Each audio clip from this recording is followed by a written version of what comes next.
काम हम अवतल में भी कर सकते हैं। देखिए अवतल में क्या होगा, बताए हैं कि जब भी पेंट हो तो याद रहे हमारा पेंट कहाँ पर है, पॉलिश कहाँ है, दाहिने होना चाहिए। अगर दाहिने की तरफ राइट साइड में हमारा पॉलिश है तो निश्चिंत हो जाइए, कोई न कोई दर्पण बनेगा। अब उसके बाद जब पहला काम आप पॉलिश चेक करेंगे, पॉलिश चेक कर ली दाहिने है, अब निश्चिंत हो जाइए कोई न कोई दर्पण है। अब चेक करिए, वही बताए हैं अंदर खाली है, अंदर नहीं पॉलिश है, तो आ से अंदर, आ से अवतल, ही अवतल है। फिर इसमें वही खोजिए इसका सी कहाँ है, बताया है कि ये किसी न किसी वृत्त का, किसी न किसी गोले का भाग है, तो उसका सेंटर रहा होगा, तो निश्चित है ये बीच में ही आएगा। क्यों? क्योंकि जब वृत्त बनाएंगे तो ऐसे आप खींच के बनाते हैं तो निश्चित वो बीच में रहा होगा, तभी यह पूरा होगा।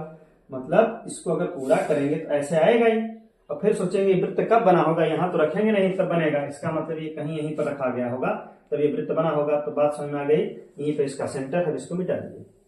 अब जैसे ही मिलता है इसको हम सी बोलते हैं, वक्ता केंद्र, और इसको आगे बढ़ा देंगे जहां पर मिलेगा ये लगभग क्या हो जाएगा, पी, मतलब आपका ध्रुव हो जाएगा। दो चीजें स्पष्ट हो गई। अब दोनों का मध्य बिंदु क्या हो जाएगा,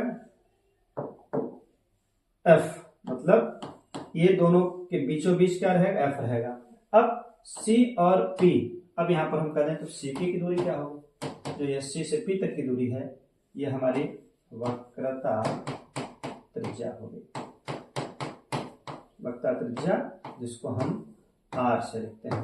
तो आज चार चीजों की बात हुई, वक्ता त्रिज्या क्या थी, वक्ता केंद्र क्या था, फोकस क्या था, ध्रुव क्या था। अब जाते जाते हम लोग देख रहे हैं दोनों में संबंध क्या है। पूछा जाता है वक्रता त्रिज्या और फोकस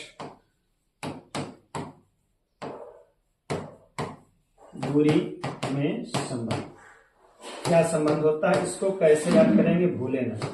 फोकस दूरी क्या देखिए, अभी बात किए थे कि जब भी कोई दर्पण बनता है उस दर्पण में, देखिए ये दर्पण क्या था, अब यहां से अगर यहां पर बताएं निश्चित रूप से उत्तल दर्पण हो गया, ऊपर खाली है, इसको मिला दिए, ये सी हो गया, ये पी हो गया, यहाँ बताए थे ये दोनों, ये वक्ता त्रिज्या हो गई, और ठीक मध्य बिंदु क्या होता है, एफ होता है। तो फोकस दूरी मतलब ध्रुव से, मतलब जो यहां तक चलेंगे, जैसे अगर आपसे कहा जाता है घर से विद्यालय की दूरी, तो विद्यालय की दूरी कहलाती है, बाजार की दूरी, वैसे ही फोकस की दूरी।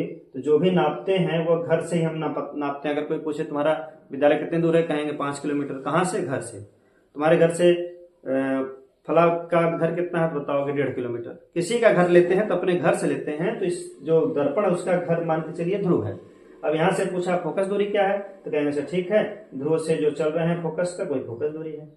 फिर पूछा वक्ता त्रिज्या क्या है, फिर ध्रुव से चलेंगे, कहेंगे ध्रुव से चलेंगे वक्ता केंद्र तक, तो ये उसकी वक्ता त्रिज्या हो गई। तो जो भी दूरियां नापी जाएंगी हम ध्रुव से नापेंगे, चाहे इधर नापेंगे चाहे इधर, हम ध्रुव से ही चल रहे हैं। देखिए अभी तक चूंकि इसका सब कुछ इधर मिलने वाला है, इधर हो गया। लेकिन अगर वही कौन दर्पण हो जाए, अंदर खाली है, पेंट सही है, दाहिनी तरफ पेंट सही है, इसका मतलब कहाँ चलेंगे हम। अब सोचेंगे इसका भी याद करिए, इसको जब बनाया गया होगा तो ऐसे बनाया होगा, इसका केंद्र यही रहा होगा, तो यहाँ पे ले लिए, देखिए इसको मिला दिए, फिर यह पी हो गया, यह क्या हो गया, सी हो गया। बताए बिल्कुल मध्य में क्या होता है, एफ होता है। यहाँ पर वही बात है, देखिए ये यहाँ से जो दूरी हो गई, यह दूरी फोकस दूरी हो गई, और यहाँ पी से जब सी को मिलाएंगे यह पूरी पूरी आपकी क्या हो गई, आर हो गई। अब इन्हीं दोनों में संबंध क्या है, क्या संबंध है देखिए, तो उसके लिए ट्रिक याद कर लीजिए।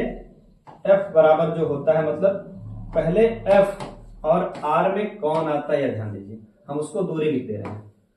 एफ की दूरी चाहे आर की दूरी, दो ही की बात हो रही है। एफ की दूरी और आर की दूरी, यह कैसे पता लगाएंगे।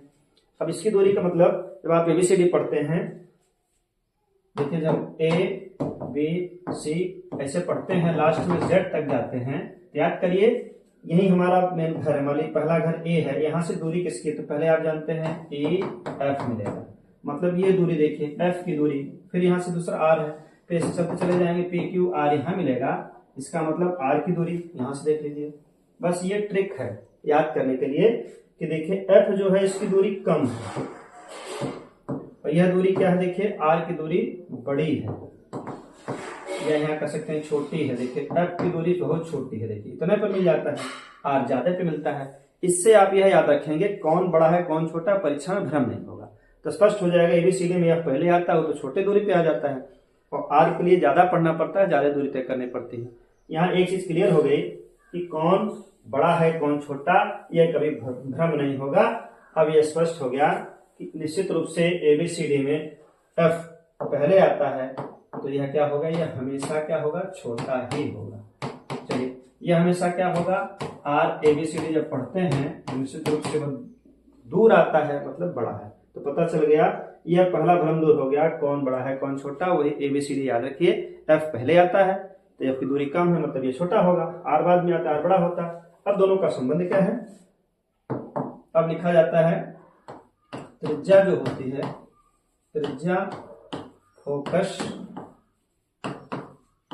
की दो गुनी होती है, दूनी होती है, बस इतना याद रखना। दो गुनी होती है, दूनी होती है, बस ये याद रखना है। त्रिज्या जो है फोकस की दूनी होती है। अब गणित की भाषा में क्या लिख देंगे, जो आर होता है मतलब त्रिज्या होती है, यह होती है किसकी, फोकस की दूनी, तो दूना किसका, फोकस का। तो आर बराबर हमेशा क्या आएगा, 2f, या इसको इधर से लिख सकते हैं 2f बराबर आर। और हमेशा याद रखिए जो छोटा होता है उसी को दिया जाता है। देखिए भाई बताए हैं, आर बड़ा था, देखिए आर बड़ा था तो छोटा कौन था, एफ, तो एफ को दे दिया गया, चूंकि ये तो पहले में से बड़ा था तो छोटे को दे दिया गया। तो आपका फार्मूला तैयार हो गया, आर बराबर 2f, मतलब जो त्रिज्या है वो फोकस की क्या है, दूनी है। अथवा अगर कोई लिख दिया 2f बराबर क्या लिखेंगे, कहेंगे फिर आर लिखेंगे, मतलब जो दुगना होता है फोकस वार के बराबर होता है। परीक्षा में आ गया फोकस दूरी बराबर, तो यहीं से निकाल लीजिए।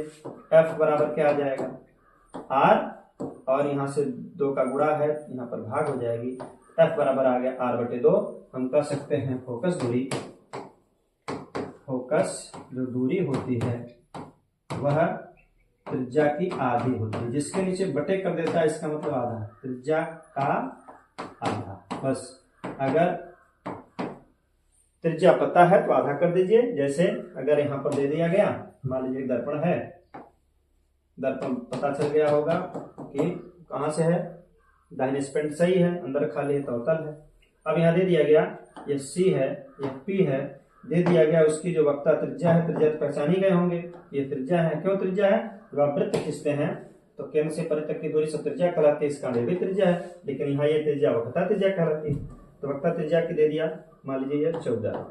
तो प्रश्न आ गया आर बराबर 14, एफ का मान ज्ञात करो, मतलब वक्ता त्रिज्या 14 है। तो निश्चित रूप से बताए हैं कि याद करिए, आर बड़े पे आता है, एफ छोटे में आता है, तो ये छोटा होता है। तो छोटा बड़ा का मतलब क्या है, आधे और दूने का अंतर है। तो यह निश्चित रूप से आधा होगा। तो लिख सकते हैं आर बराबर 14 का आधा कर दीजिए। तो हम एफ बराबर 14 का आधा, मतलब हमको एफ निकालना है। एफ हमेशा त्रिज्या का आधा होता है, तो कर दीजिए 7 सेंटीमीटर आ गया। तो कहने का मतलब आर दिया है, एफ दिया, तो ये भ्रम दूर ना हो। याद रहे कि एबीसीडी जब पढ़ते हैं तो एफ छोटा है, आर बड़ा है, तो निश्चित रूप से जब आर दिया रहेगा तो आधा करिए एफ आ जाएगा, और एफ दिया है तो दूना कर देंगे तो आर निकल जाएगा। आज के लिए इतना ही। देखते रहिए बेसिक लर्निंग टू एडवांस। फिर इसके आगे हम बात करेंगे इसमें इसके प्रश्न कैसे हल होंगे। जब दर्पण के प्रश्न आते हैं तो सबसे पहले पहचाना सीख गए, आगे हम बात करेंगे कि इसके चित्र कैसे बनते हैं। तो देखते रहिए बेसिक लर्निंग टू एडवांस।